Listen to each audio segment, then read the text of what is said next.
Salutare și bine v-am găsit la un nou episod din Five Nights at Candy's Terrorist și animatorul de azi va fi Blanc.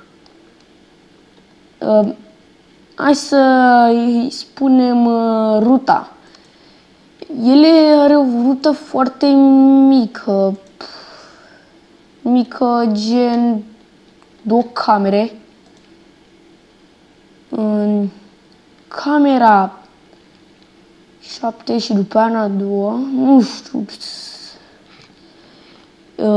Ok. Mi-am amintit că pe parcurs. Gata, mi-am amintit-o. Din camera 11 în camera 5. Dacă nu ești atent, îți poate sparge geamul. Eu aș recomanda tehnica să te uiți într-una la camera 11 și dacă nu mai e camera 11, închizi repede geamul. Am găsit aici un fel de poveste, sau mai degrabă o descriere a lui Blanc. Nu prea e tradusă bine, că am găsit-o pe wiki și era în engleză. Am băgat-o la tradus și cam tradus din căcat. Hai să am încercat eu să mai găsesc pe astea. Hai să începem. Aspectul lui Blanc este similar cu Springtrap, cu excepția faptului că endoskeletonul lui este curat și Springtrap are un corp în el. Blanc este acoperit cu desene de copii și zgârieturi. Posterele dovedesc că Blanc a fost făcut fără urechi. Cu toate acestea, el a fost făcut cu sprâncene pe care lipsesc în joc. Nu prea a tradus bine aici. Desenele de pe Blanc includ un copil care pare a fi mort din cauza crucilor de pe ochi, 2 inimi, un autobuz, un cap de Freddy Fazbear, un copac împreună cu o casă, semnături pe care scrie Jane și Bob, un cap de Foxy, un diamant, o floare, un om cu o mustață roz. Nu cred că se referă la Markiplier sau? Parcă dacă am văzut acolo un regal lui Blanc. Capul lui Bunny, un desen care pare să semene cu nimic și o pasăre.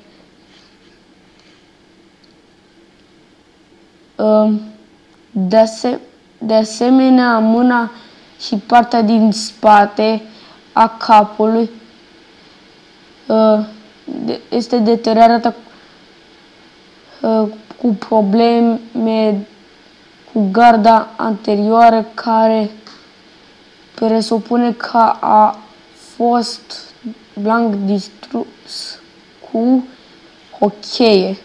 What the fuck? Cum distrugi cu o cheie? Da, cred că știu la ce se referă.